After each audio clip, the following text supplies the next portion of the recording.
We are back with Diana Munford, Andy Hum, and Ann Northrop. And I just want to ask you about your lovely T-shirt. Very polite of you, Johnny.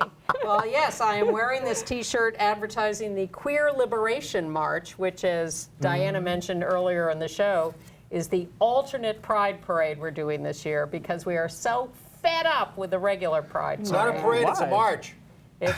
Ours is a march, theirs is a parade. We have no floats. Well, here's the deal. Andy told you at the end of the last segment about the first march after Stonewall. And in fact, the people who did it were so scared about being out that they refer to it as the first run because they ran up. They had death threats against them. And they were, Wow. people were yelling at them from the sidelines and throwing things at them. But they marched up 6th Avenue from Sheridan Square, where the Stonewall is, and into Central Park and just held a rally there, a be-in, hanging out in the park.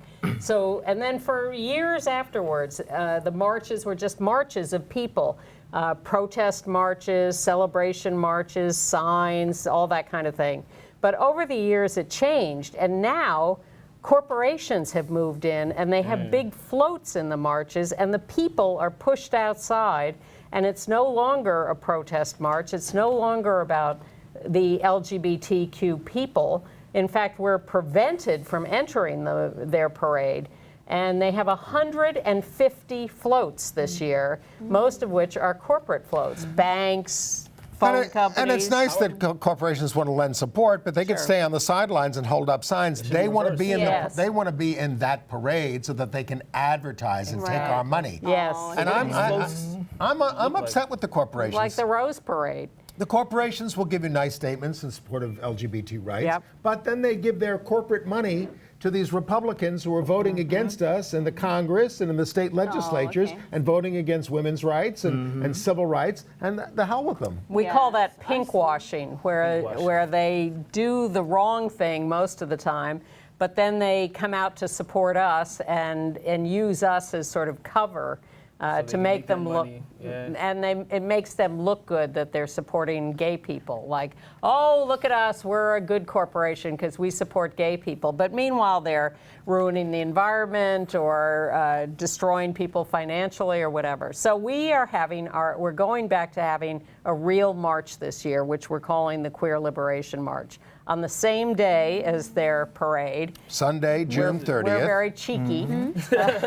Early in the morning. Sunday, June 30th, we will be stepping off from in front of the Stonewall in Sheridan Square down in the Village at 9:30 a.m. and going up 6th Avenue to Central Park for a big rally with a stage and speakers and performers. And if 9:30 a.m. is too early for you, meet us at Bryant Park, and we'll pick you up along the way. You can join anywhere along, and it's going to be absolutely fantastic. Now, no fun, much corrupting corporate protest. money. Sorry. Angry, fun, very passionate. Yeah. So come. I was going to ask, no corrupting corporate money here at the Spotlight, is there? I don't know about that. Is find out. someone financing? Well, I don't know if any one of our audience members has a $250 million if they want to lend us. Well, you're not here. supposed to ask for money on these shows. When I make that a joke here. Yes, I think so. But I just want to ask you, because there was this something. Well, let me just do it this, because there was a article I was reading about where Drew University had rejected the Methodist gay bans, and he stood with the LGBTQ community. Yes. So what would you say on your stance with that? What do you think? Well, in fact, some of our biggest problems are with organized religion, conservative religions that have decided to oppose us. So we are thrilled anytime someone stands up against that and says we're religious people, but we don't believe in that form of organized religion. We believe in everyone having rights and everyone being equal and everybody having freedom. And everybody has certainly a right to their beliefs, whatever it is. Most major religions are anti-LGBT. And I have to say, at some point, why is it acceptable? I mean, it wouldn't be acceptable to go to an all-white country club, for instance, right? or some that people. But people do. Well, some do, but I think if you were in public life, you would be chastised for that, and have been. But I mean, people belong to these religions that teach that we're evil, and that's a problem. We got to work on that. There's a lot of holes in a lot of It is a problem. religions. They're so, they're older, they're written in older times, so it's like, as humanity begins to evolve, some things just don't correlate But with these the, people like to interpret the Bible in a very Yeah. literal way, Yep. and they insist, for example, the Bible says that slavery is just fine. Obviously, it's not. Yeah.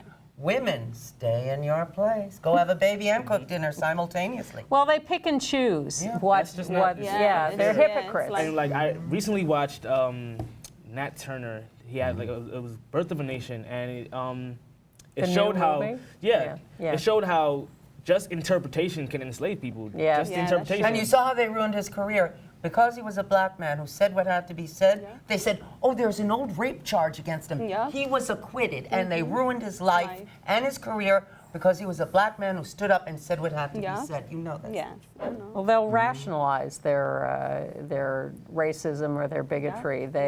They'll make up things or pick and choose Bible verses or It's not whatever. well, Yeah. I guess you were saying that they take it literally, but I guess like the way they interpret it is just they can change their interpretations whenever they want to Correct. fit their narrative. And, it's And just also, like, the Bible was written by rich old white men for rich old white men because no one else could read them. You know, I just hate to interrupt everyone, but we have to go to break here. What? So, sorry.